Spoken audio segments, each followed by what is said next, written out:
दोस्तों कैसे हो आप सभी लोग। तो आज हम आजमगढ़ के कोटिला में स्थित आवक नाम के जगह पे हम जा रहे हैं, जहाँ पे बताया जा रहा है कि महाराजा जो थे वहाँ यज्ञ करवाए थे सांपों के लिए।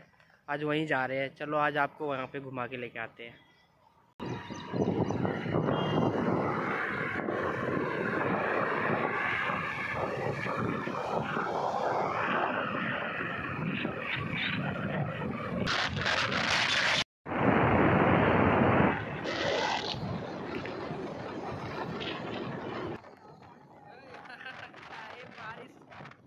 बारिश हो रही, कहीं बारिश नहीं।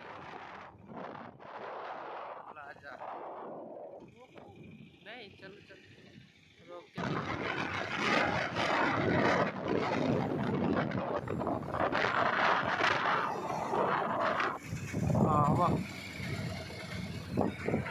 है ना।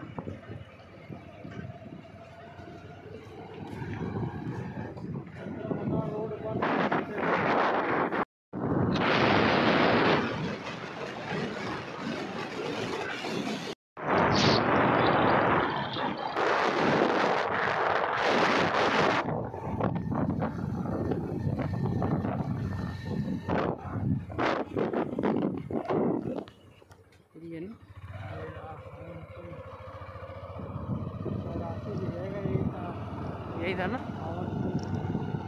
कितने कितने घर का था? 84।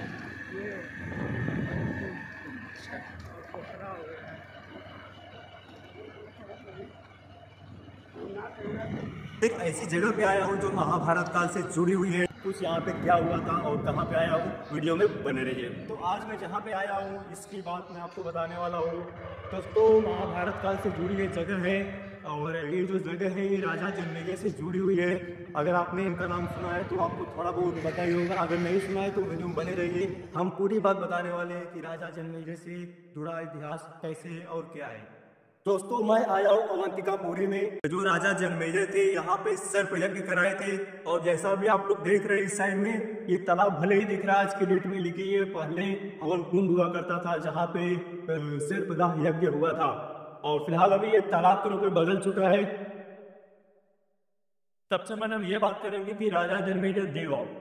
राजा जन्मेजय जो थे वो परीक्षित के पुत्र थे, जो अभिमन्यु के पौत्र थे। ये कहानी स्टार्ट होती तब जब पांडवों ने अपना युद्ध खत्म कर लिया था, महाभारत युद्ध खत्म हो गया था।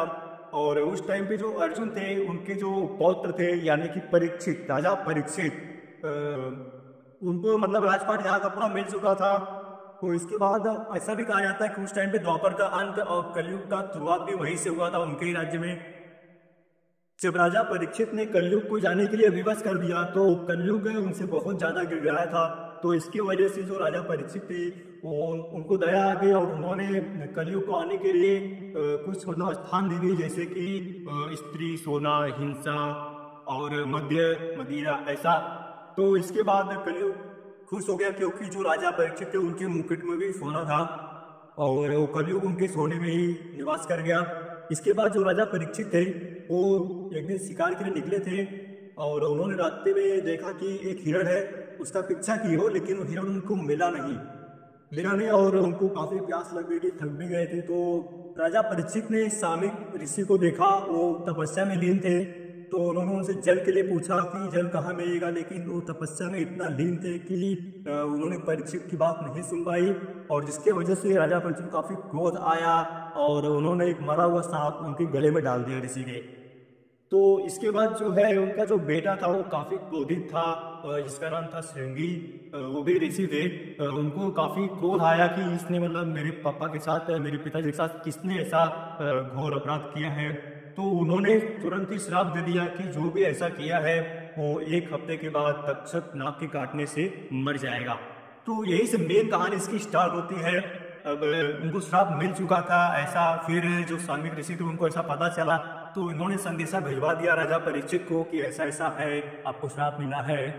तो इसके वजह से जो राजा परीक्षित थे वो काफी बचकर रहने लगे थे। अपना जो राजपाट था वो राजा जन्मेजय को दे दी जो कि उनके पुत्र थे। लेकिन कहा जाता है कि जब एक बार श्राप मिल गया है तो निश्चित ही होता है। तो जैसा कि उनको श्राप मिला था तक्षक नाग ने उनको डस लिया था और उनकी मृत्यु हो गई थी। यानी कि राजा परीक्षित जब मृत्यु हो गए तो उनके जो बेटे थे राजा जन्मेजय, उनको काफी क्रोध आया और उन्होंने ऋषि मुनि को मतलब बुलाया और एक ऐसा यज्ञ करवाया जिसका नाम था सर्पदाह यज्ञ। यानी कि सभी जो सांप थे पृथ्वी पर सबको मृत्यु के घाट उतार देना।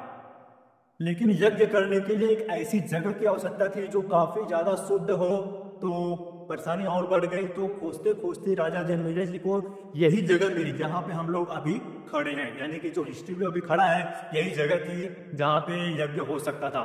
तो यहाँ पे जैसा कि आप सभी लोग देखे हैं वीडियो में कि अभी हमने आपको एक तालाब दिखाया था, और जैसा कि आप सभी लोग देख रहे हैं तालाब दिख रहा है, ये तालाब नहीं था, ये एक हवन कुंड था जहाँ पे यज्ञ हुआ था। तो यज्ञ करने के टाइम पे सभी जो नाग थे वो आकर के मृत्यु को प्राप्त हो रहे थे, लेकिन दो नाग उसमें बच गए थे। एक जो था कारकोटक और दूसरा जो था खुद तक्षक। वो कैसे बचे थे इसके मैं आपको बारे में बता रहा हूँ कि जो कारकोटक था वो शिव का भक्त था, और जब वो सुना कि ऐसा यज्ञ हो रहा है तो उज्जैन चला गया। वहाँ पे राजा महाकाल थे, उनके शरण में था वो, और वो शिव भक्त भी था, तो इसके वजह से वो बच गया था। और जो दूसरा है तक्षक, वो भी बच गया था क्योंकि जो एक आस्तिक नाम का ब्राह्मण था वहां पर यज्ञ के टाइम पे आ गया था, और वो ऋषि जो यज्ञ कर रहे थे उनकी स्तुति करने लगा, राजा जन्मेजय की स्तुति करने लगा, जिसके वजह से प्रसन्न होकर राजा जो जन्मेजय थे वो उसे बोले वरदान मांग लो। तो एक वरदान मांगा और ऐसा वरदान मांगा कि वो बोला कि तुरंत अभी इस यज्ञ को समाप्त कर दिया जाए, जिसकी वजह से राजा जन्मेजय को यज्ञ तुरंत समाप्त कर देना पड़ा और तक्षक नाग बच गया था। तो